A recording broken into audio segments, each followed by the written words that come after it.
Hey everyone, and welcome back to The Explainer. Today, we're acting as your impartial guides to unpack a really specific, highly focused set of metaphysical prosperity tools. For this explainer, we are zeroing in completely on the actual decrees spoken in the video we're analyzing, the exact words and phrases the source claims can totally rewrite your relationship with wealth. If you're a focused learner and you love efficient, structured deep dives, you are absolutely in the right place. Let's get started.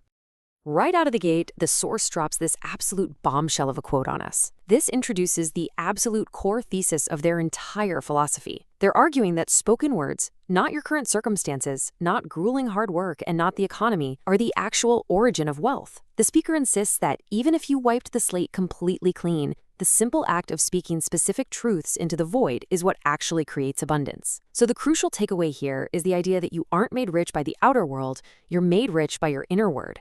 Okay, so you might be wondering, what exactly is a decree in this context? The source makes a really massive distinction here. A divine decree is viewed as a mechanism of spiritual law. It's not just positive thinking, it's definitely not a soft wish, and it is certainly not a polite request. It is described as a strict command uttered with absolute, unwavering certainty. The text notes that this is the specific lever that lifts the weight of the world off your shoulders, operating basically as a hard spiritual law rather than just some fleeting emotional sentiment. Here is our roadmap for today. We'll be looking at 1. The power of the word. 2. Decrees for unfailing supply. 3. The law of substitution. 4. Circulating divine wealth. 5. Overcoming the delay illusion. And finally, 6. The identity of wealth. Let's dive right into section 1, the power of the word, transforming the inner broadcast. The source points out something really fascinating right here at the start. They argue that when people lose everything, they usually think they're starting over financially, but in reality, they're starting over spiritually. And that brilliantly illustrates the stark contrast you see here. This whole philosophy hinges on shifting from what they call a beggar to a commander. The old identity just narrates lack, right? It rehearses fear and waits to actually see the money before feeling secure. But the new identity, it declares abundance. It commands supply and speaks with absolute authority before seeing a single shred of evidence. According to the text, you've got to speak the unseen into existence and do it with a voice that doesn't tremble. That brings us to section 2, decrees for unfailing supply, reprogramming the subconscious for wealth. This is where the source hands over the practical, spoken tools meant to overwrite what they call the spell of poverty and the static of resistance clogging up your mind. This right here is the very first foundational decree they provide. I now draw to myself wealth divine, and nothing can keep it from me. The instruction is to use this exact sentence basically as a sword to slice through inner noise and cancel out limitation. You're told to say it in the morning, say it when fear creeps in, and say it right before you check your bank account. Keep saying it until your very atmosphere hums with provision. But wait, how exactly are you supposed to say it? Because the source is very clear. You can't just chant these words like a parrot. They provide an explicit methodology. Step 1, you have to speak rhythmically and with your breath. Step 2, repeat it persistently. The text claims that right around the 50th or 100th repetition, the old architecture of fear actually begins to crumble. And step 3, you must declare it with full inner emotional consent. You are commanding the universe, not begging it. And then we get to this one. The speaker emphatically calls this decree a literal spiritual detonator, which is designed to just blow the chains right off of scarcity consciousness. Look at how meticulously they break this down. Unfeigned supply cancels the idea of shortage. Large sums deletes the mental image of just barely scraping by.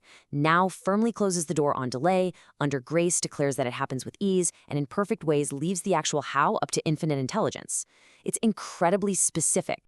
Moving on to section 3. The law of substitution, evicting the old story of struggle. So what actually powers these spoken words?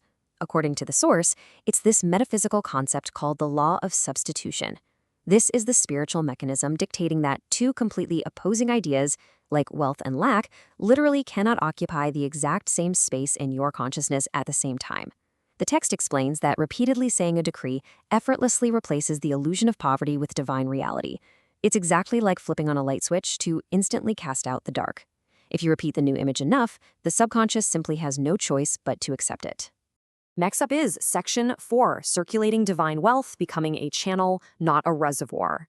This phase of the transformation is all about how you handle wealth once it actually starts flowing.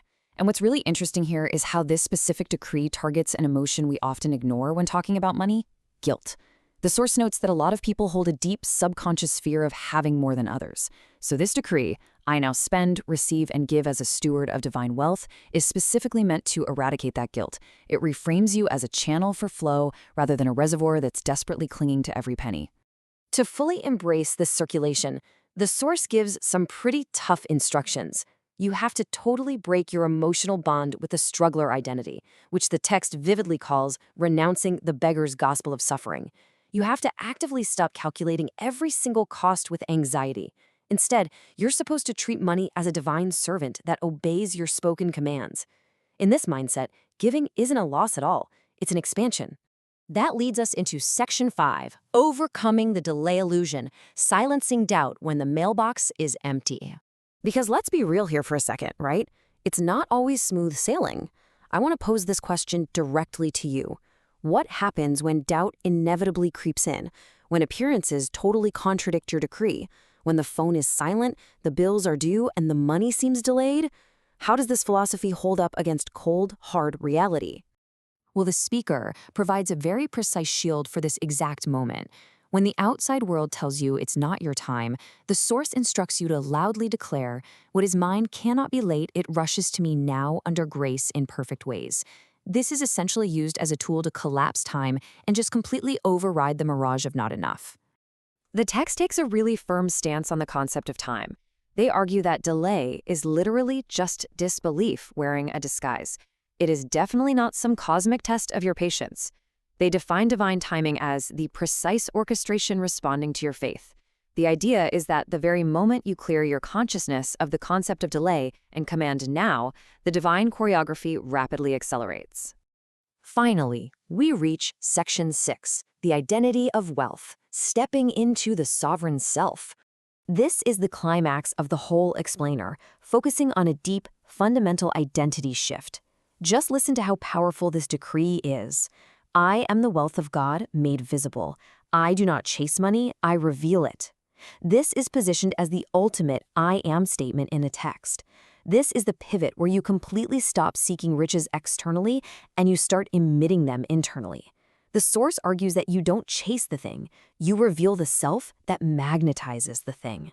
The text draws a really sharp line here between the old paradigm of effort and the new paradigm of the law of command. Look at this comparison. On one side, the striving self wanders. It hopes, it asks for permission, and it merely describes its current lacking condition.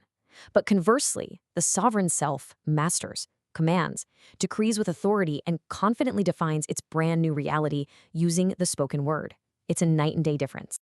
To really lock this in, the text fires off this rapid, incredibly powerful sequence of final installation decrees. Check these out. God is my instant, constant, radiant supply. Everything I seek is already mine in the invisible. I am immune to fear, delay, and economic illusion. My words are gold, my voice is the vault. I am wealth, I speak, and it is. The instruction here is to let these phrases echo louder than any of your fears until they become your core identity. And that wraps up our journey through this genuinely fascinating philosophy. I want to leave you with one final, pretty provocative thought to chew on as you go about your day today. Will you continue to speak as the echo of the world's hypnosis? Or will your voice become the vault of your own divine abundance? Pay close attention to the words you speak today. Thank you so much for joining me on this explainer. Keep exploring, keep learning, and I'll see you next time.